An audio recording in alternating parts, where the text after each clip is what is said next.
এতে তো মাননীয় পদ্মত মাণিক্য কিশোর তীব্রামথার সুপ্রিমো,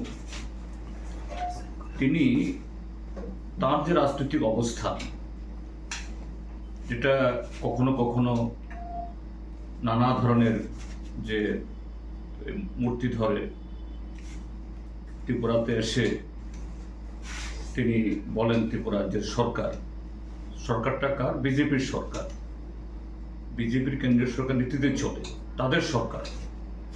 তারা ত্রিপ্রাসাদের জন্য, এডিসির জন্য কিছুই করছে না।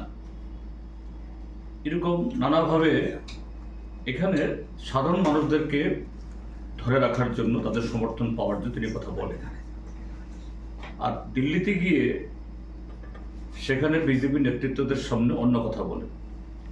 এতে তার মূল রাজনৈতিক যে অবস্থান, এটা পুরনো নয়, এটা নতুন নয়। প্রথম থেকেই সে অবস্থান তিনি যে নিয়ে আসছেন, এটাকে আবার তিনি পুনরাবৃত্তি করেছেন, নতুন কিছু নয়।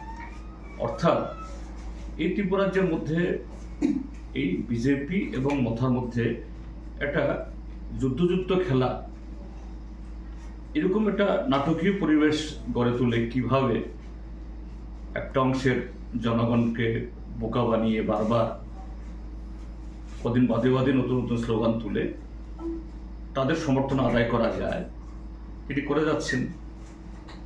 আবার দিল্লি থেকে অন্য কথা বলছেন। এভাবে তার যে আসল রূপ, তার আসল শ্রেণীগত অবস্থান, ত্রিপ্রাসাদের সম্পর্কে সত্যি তীব্রামথা দলের কোনো কর্মসূচি আছে কিনা নাই, এটাকেই তিনি তার এই বক্তব্যের মধ্য দিয়ে বলেছেন।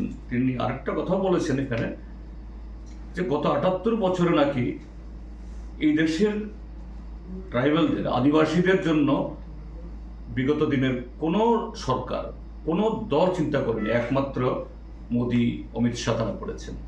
কি বলে যে মোদি অমিত শাহ সময়েতে ফরেস্ট রাইট অ্যাক্ট তার ইমপ্লিমেন্টেশন বন্ধ, যে মোদি অমিত শাহ ১২৫তম সংবিধান সংশোধন বিল, যার মধ্য দিয়ে ডিসি যে ক্ষমতায়ন হবে, ডাইরেক্ট ফান্ডিং আসবে, গত ৮ বছর ধরে এটাকে পার্লামেন্টের হিমঘরে ফেলে রেখে দিচ্ছে।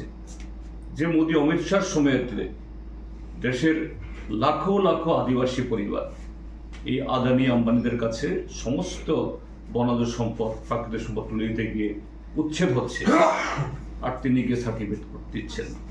এটা তো অত্যন্ত দুর্ভাগ্য।